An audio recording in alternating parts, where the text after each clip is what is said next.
സൂര്യ, എന്താ ഇവള് പറഞ്ഞത്? എന്ത് ചോദിച്ചിട്ടൊരു അനക്കൂല്ല മുത്തശ്ശി, ഈ ഇരിപ്പ് തന്നെ.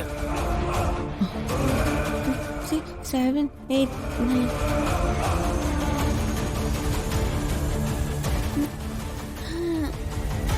എന്തിനാ നീ ഇപ്പൊ ഇങ്ങോട്ട് വന്നേ?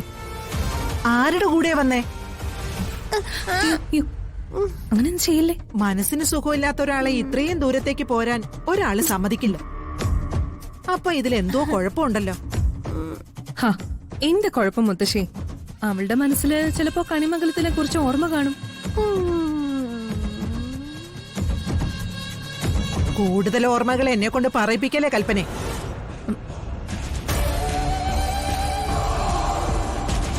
പരമേശ്വര, ഇവക്ക് സുഖമില്ല എന്നുള്ള കാര്യം നമുക്കെല്ലാവർക്കും വ്യക്തമായിട്ട് അറിയാം.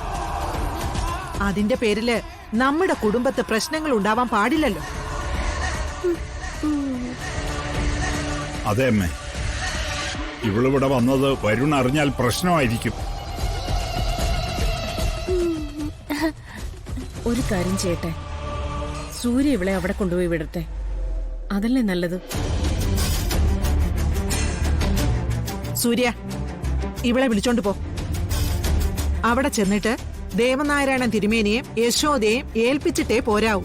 ശരി മുത്തശ്ശി. സൂര്യ, എഴുന്നേക്ക്. എഴുന്നേക്കാനല്ലേ പറഞ്ഞേ? വാ ഇങ്ങോട്ട്. സൂര്യ, പ്രിയങ്ക പറഞ്ഞേക്ക്. എണീക്കാനല്ലേ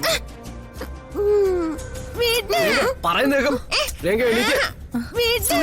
എന്നെ വീട്.